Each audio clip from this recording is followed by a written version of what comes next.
السلام علیکم۔ آج ہم آپ کی کتاب میں سے حضرت علی رضی اللہ عنہ کے آگے کے حصے کے بارے میں پڑھیں گے۔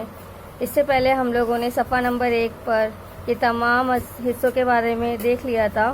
ابھی صفحہ نمبر 2 پر یہاں سے ہم شروع کریں گے۔ حضرت علی رضی اللہ عنہ کی سب سے نمایاں خصوصیت ان کا استغنا اور دنیا سے بے رغبتی ہے۔ استغنا کا مطلب ہے بے فکری۔ انہیں اس دنیا کی بالکل فکر نہیں تھی اور زیادہ ان کو دنیا سے محبت نہیں تھی۔ وہ ایک دم دین میں ہی زیادہ مبتلا رہتے تھے۔ دنیا میں کیا چیز ہے، کوئی چیز سے ان کو خواہش نہیں تھی۔ عیش و آرام کے تمام اسباب ان کے قدموں میں تھے۔ حکومت کے پورے اختیارات اور مال و دولت کے سارے وسائل انہیں حاصل تھے۔ لوگوں کی طرف سے تعظیم و تکریم میں کمی نہ تھی اور نہ کوئی ان کا محاسبہ کر سکتا تھا۔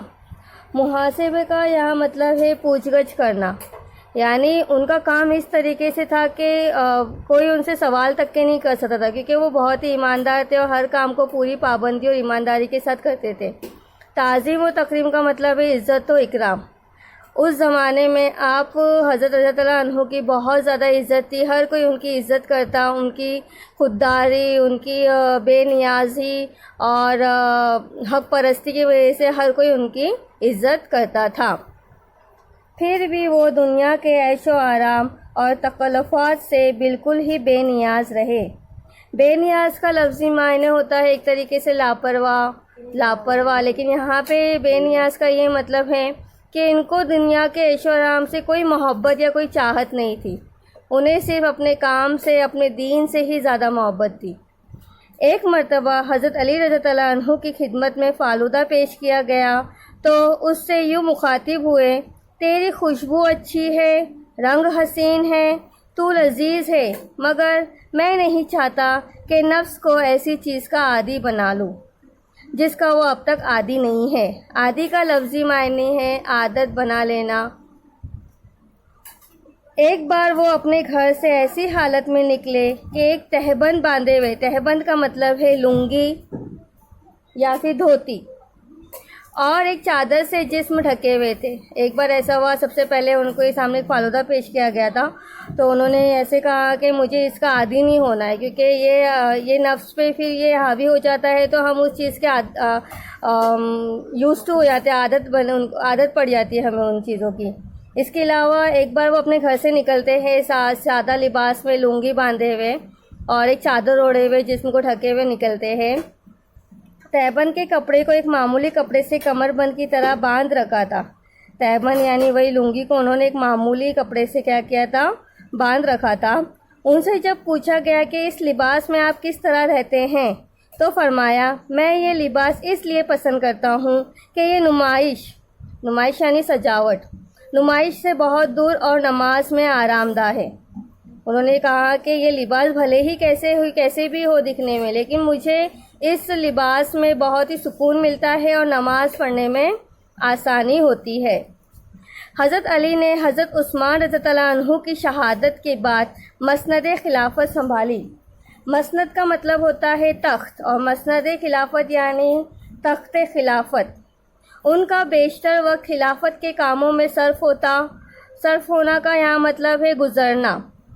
وہ نماز میں لوگوں کی امامت کرتے، وہ نماز پڑھایا کرتے تھے، انہیں دین کی باتیں سمجھاتے، ان کی خیریت دریافت کرتے، ان کے کاروبار کے بارے میں پوچھتے، بازاروں کا گشت لگاتے۔ گشت لگانے کا مطلب ہے چکر لگانا، دورہ کرنا، اور خرید و فروخت کرنے والوں کی نگرانی کرتے تھے۔ جو بھی لوگ بازار میں، جو منڈی وغیرہ میں جو خرید و فروخت کا کام ہوتا تھا تو وہاں پر وہ ان کی نگرانی کرتے تھے، جو خرید و فروخت کرنے والے لوگوں کی وہ نگرانی کرتے تھے۔ اس زمانے میں خلیفہ اپنے زیر نگین علاقوں کے لیے عامل مقرر کرتے تھے۔ عامل کا مطلب ہے گورنر۔ تو اس زمانے میں حضرت علی رضی اللہ عنہ نے الگ الگ علاقوں کے حساب سے عامل مقرر کر رکھا تھا۔ بحیثیت خلیفہ حضرت علی رضی اللہ عنہ ان کی کارروائیوں پر کڑی نظر رکھتے تھے۔ وہ خلیفہ ہوتے ہوئے بھی خود اس کام کو اپنے سر انجام دیتے تھے، وہ کسی اور سے نہیں کہتے تھے، بلکہ خود ہی جا کر بازاروں میں گشت لگاتے تھے، اور وہ گورنر جو ہے اور عامل جو ہے وہ کس طرح کام کر رہے ہیں ان کی کارروائیوں پہ وہ نظر رکھتے تھے کہ وہ صحیح سے کام کر رہے ہیں یا نہیں، صحیح سے وہ مول تو جو چیزوں کی قیمت بڑھا کر تو نہیں بیچ رہے، ہر چیز پہ وہ نظر رکھتے تھے۔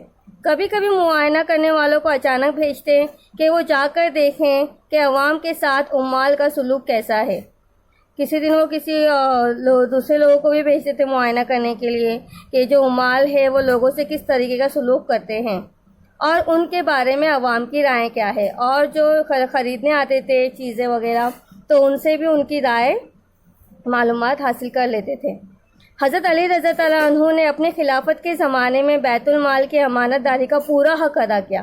بیت المال کا اصل مطلب ہے خزانہ، تو خزانے سے یہاں مراد ہے اس دور میں جو بھی جنگ ہوتی تھی یا عوام سے جو بھی مال جیسے سامان ہے، زیور ہے، جو بھی دوسری چیزیں ہیں، وہ سارا جو ہے وہ خلیفہ اپنے پاس جمع رکھتے تھے اور اس کا وہ پوری طریقے سے حساب کتاب رکھتے تھے اور بہت ہی ایمانداری کے ساتھ وہ لوگوں میں اس کا بٹوارا بھی کرتے تھے۔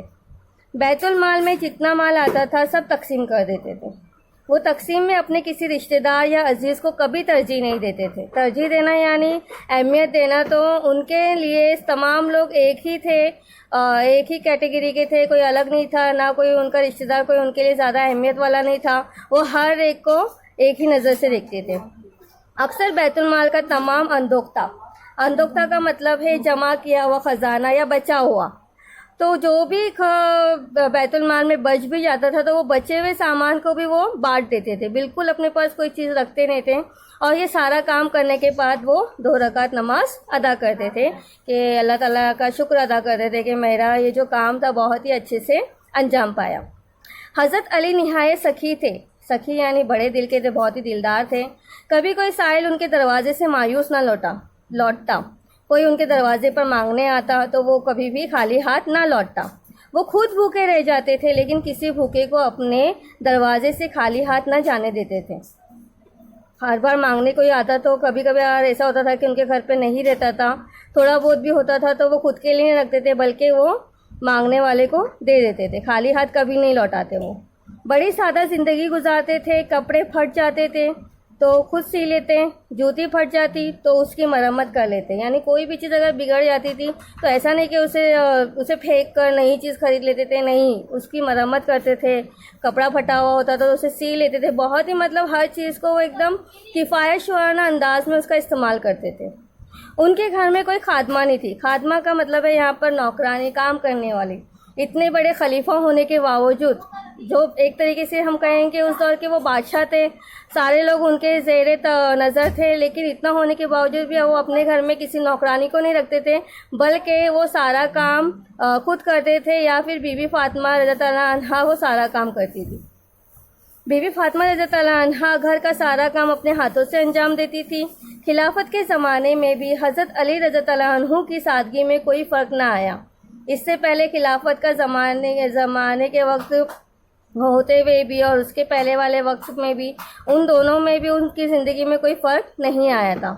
مسلمانوں کا جلیل القدر خلیفہ ایک عام آدمی کی طرح زندگی بسر کرتا تھا۔ جلیل القدر خلیفہ یعنی عظیم الشان، اس کا لفظی معنی اگر ہم دیکھیں گے تو عظیم الشان ہوتا ہے، مشہور اور معروف ہوتا ہے۔